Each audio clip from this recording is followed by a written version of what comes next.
بسم اللہ الرحمن الرحیم۔ السلام علیکم ورحمۃ اللہ وبرکاتہ۔ حکیم حافظ ذوالفقار احمد چوہان آپ سے مخاطب ہے۔ ارشاد باری تعالیٰ ہے وَإِذَا مَرِضْتُ فَهُوَ يَشْفِينِ۔ یہ بات اللہ رب العزت سے حضرت ابراہیم علیہ السلام خلیل اللہ حضرت ابراہیم علیہ السلام فرما رہے ہیں کہ اے میرے رب، جب میں بیمار ہوتا ہوں تو شفا دیتا ہے۔ آج ہم جس موضوع پر بات کرنا چاہ رہے ہیں وہ ہے موچ۔ بعض لوگوں کو پاؤں میں یا گھٹنوں میں یا کسی جوڑ میں موچ آ جاتی ہے تو اس کی وجہ سے وہ بہت پریشان ہوتے ہیں اور مختلف ہیلوں بہانوں سے کوشش کرتے ہیں کہ وہ ٹھیک ہو جائے، لیکن پریشانی کے عالم میں ہی رہتے ہیں، وہ اتنی جلدی ٹھیک نہیں ہوتی۔ آج ہم آپ کو بتانے والے ہیں کہ اس کا آسان ترین حل کیا ہے۔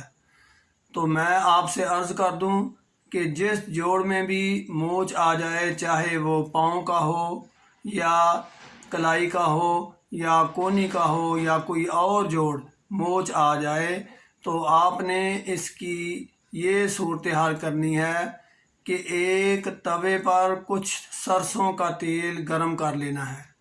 جب وہ گرم ہو جائے تو اس میں تھوڑا سا ہلدی کا اضافہ کر دیں اور ہلکا سا نمک ڈال دیں، پیسا ہوا نمک، اور کچھ کاٹن جو جوڑ جس پر موچ آئی ہے اس کے مطابق کہ اس کے گرد وہ لپٹا جا سکے، آپ وہ کاٹن لے لیں اور کاٹن کو اس توے کے اوپر جو گرم کیا ہوا تیل اور ہلدی جس میں رکھی ہوئی ہے اس پر لگا کر اس کو اچھی طرح مل لیں۔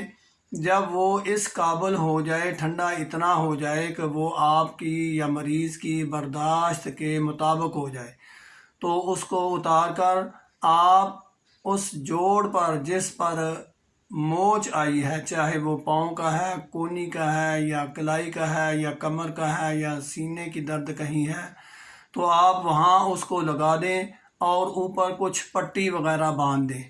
اس کو ہوا نہیں لگنی چاہیے، کچھ دیر کے لیے آپ اس کو اس طرح لگا دیں پٹی باندھ کر کے وہ ٹکور اندر کی توڑ تہ تک جائے۔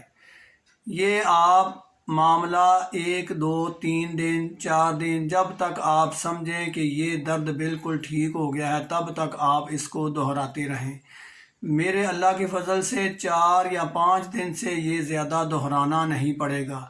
دوسرا، غذا کے طور پر میں آپ سے عرض کر دوں کہ ٹھنڈے پانی سے بالکل محفوظ رہنا ہے، اور نہانے کے لیے بھی آپ نے ٹھنڈا پانی استعمال نہیں کرنا، تازہ پانی سے نہائیں یا کچھ دیر کے لیے توقف کریں، یعنی نہ نہائیں۔ اگر نہانا ہے تو تازہ پانی سے ہی نہائیں یا تھوڑا سا گرم کر لیں تو وہ زیادہ بہتر ہے۔ اس کے علاوہ آپ نے گوشت کا شوربہ استعمال کرنا ہے، چھوٹے گوشت کا شوربہ استعمال کرنا ہے جس میں سرخ مرچ، پیاز، ٹماٹر نہ ڈالا گیا ہو، بلکہ کالی مرچ، نمک، ادرک، ہلدی، لہسن، زیرہ سفید یہ مسالے ڈالے گئے ہوں، اور پانی ہمیشہ نیم گرم استعمال کرنا ہے پینے کے لیے، کوئی کولڈ ڈرنک استعمال نہیں کرنا۔ میرے اللہ کے فضل سے یہ درد پتہ بھی نہیں چلے گا کہ کہاں گیا ہے۔ یہ نسخہ آپ استعمال کریں اگر کسی کو پریشانی ہے، آپ کو یا آپ کے جاننے والوں کو، انشاءاللہ اللہ تعالیٰ شفا دے گا۔ وما علینا الا البلاغ۔ السلام علیکم ورحمۃ اللہ وبرکاتہ۔